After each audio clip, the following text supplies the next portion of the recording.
Hi, welcome to the video. So in this video, I'm going to teach lick from a recent short I made. So the shorts I'm making, I've only done a couple so far, but they're going to be original music, and then the longer videos like this, I'm still going to do instructional on a variety of different topics. So I'm taking the first lick from that short. If you haven't seen the short, I'll put a link up in the corner so you can click that and watch it. It's only like 30 seconds long. Okay, so I'm also going to not just play the lick though. Because to me, learning licks, it's great. It's a way to inspire yourself and learn more variety. But I want you to see where it came from too. So this lick originated as a scale sequence that I was practicing. And then I created it into a shifting positions lick. And then for this video, I created a picking exercise for it too. So you have a way to practice it and improve your picking and synchronization of your hands in addition to just the lick itself. Okay, so here's the lick itself. So I'm starting in the Phrygian position on the B note. And then the actual piece, the next section was that. I'm actually indeed on the B note for resolution. But I want to get into the beginning part where I'm doing that shifting. So basically what I'm going to think of this as is a sequence. And what I mean by sequence is instead of thinking of the notes that I'm playing B, C sharp, I'm thinking of them just counting them as numbers. So 1, 2, 3. Now I'm not even thinking of them as intervals where I'm thinking like a major third, minor third. That way, if I'm on a major one, it's 1, 2, 3. If I'm on a minor one, it's 1, 2, 3. It's just the pattern that I'm playing. That I'm playing the first note, second note, and third note in whichever position I'm in. So it doesn't matter if it's a flat second or a major third or a minor third or anything like that. That way, I can easily transpose it to any position, any key. Even other types of scales. So basically what this pattern then is, or sequence is 1, 2, slide to 3. I'm skipping the fourth note, do the 5, the 6, and then coming back for the fourth note. Though I'm reaching forward instead of coming back. Same note, but that's because I want to continue to move forward, so I don't want to be going that direction at this point. So the pattern is 1, and I'll have tab for all this, so don't worry about remembering all. So it's just 1, 2, 3, 5, 6, 4, and then I hit the 4 a second time. That gets my pick moving back into the direction for the economy picking, and I will have the picking written on the tab too. But I do that because I like the sound of it, because the flow, I thought it flowed better. That time I did it without double picking. So I try not to rely on what's the easiest, but on what sounds best. So I want to be able to do it either way. And then I pick which one I think sounds better on it. Okay, so then I'm basically doing the same pattern and just repeating it. When I get to the third one up here and hit the B string, it throws everything forward one.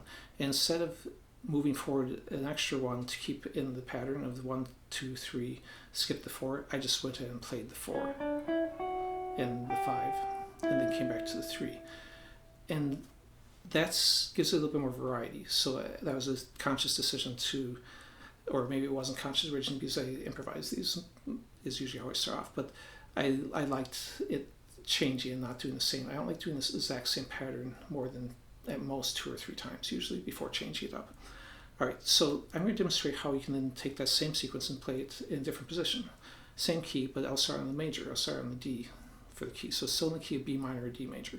So I'm still going 1, 2, slide to the third note, 5th, 6th, 4.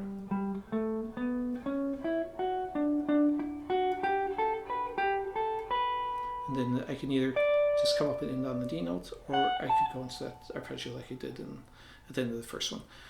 The arpeggio, though, I wouldn't say, that's not important, because that gives it a more specific sound. And what you want to do is be able to pull these ideas. So if I'm doing that out of the context of the lick, and be able to play it in your own patterns. So when I'm playing, it might be a pattern where I'm doing the 1, 2, 3, 4, 5, and coming back for that other note, and then coming and doing something completely different.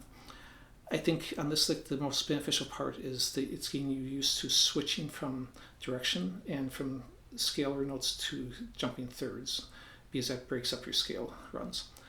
Now, let me go ahead and jump into the sequence, which is why I kind of was just playing there a little bit. So the actual sequence originated before I created that lick was not skipping the 4. It was just going 1, 2, 3, 4, and I'm going to switch it to C major.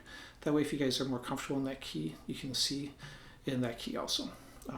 So I'm just going to go 1, 2, 3, 4, 5, and then skip back a third. It doesn't matter if it's major or minor thirds, depends what position you're in. To the 3 this time, and hit that twice. So 1, 2, 3, 4, 5, 3, 3.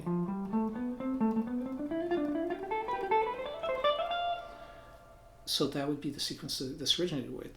But if by skipping the 4th, that allowed me to shift forward, and that's what I wanted, is a lick that was shifting forward. So I took that pattern, left a note out, and that allowed me to shift forward with it.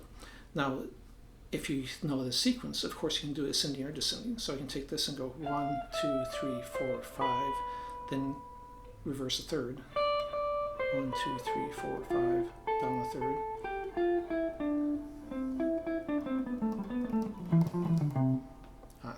So that would be done as a scale sequence. And of course you can then take that and put it into any scale you know, because it's still the same pattern of 1, 2, 3, 4, 5, and then come back.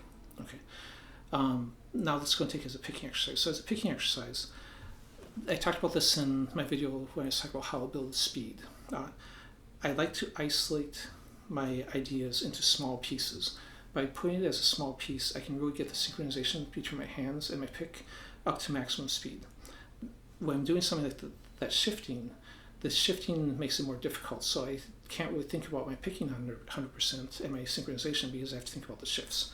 So if I take the C major scale again, and just take like the middle section, you can take any set of strings, so it doesn't matter. I'm just going to go 1, 2, 3, 4, 5, and then come back, and then hit that a second time, and then just finish that. So basically I'm taking the pattern into a 2-string format, so I can really isolate the one pattern. Then you can just do repetitions on that and get really comfortable with that. Then you can take it and descend back. 2, 3, 4, 5. And when I'm descending on this, I'm starting an upstroke. But you could start on downstroke too, but if you start an upstroke, it allows you to keep the picking the same as if you're going to continue down the scale. Now if you just pick this one again, I'm right back in my downstroke. So down, up, down, down, up, down, up. Down, down, up, down. And again, the picking will be on the tab. And then coming back in, this is. Okay, so let me go and show you the tab for this. So the first one is like this from the short that I wrote. So then I wrote it in the starting on the D on it, same sequence but different notes on it, or starting on different notes on it. Then the next one is the fingering down in C major and without the shifting. And then I also showed that in reverse over here on this side. And again, same pattern, 1, 2, 3, 4, 5, and then coming back to 3 twice. And then I isolated that bottom line is that picking sequence. The lines separating these is where the ideas repeat. Obviously at the very end of this one, when I do the arpeggio, that's not the same sequence.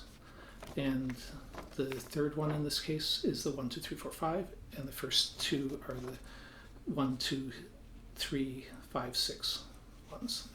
Everything's reversed here, so when I'm looking at the screen, it's going backwards. So anyways, hope you liked the video. Please subscribe, I really appreciate it if you like my content, and thanks for watching.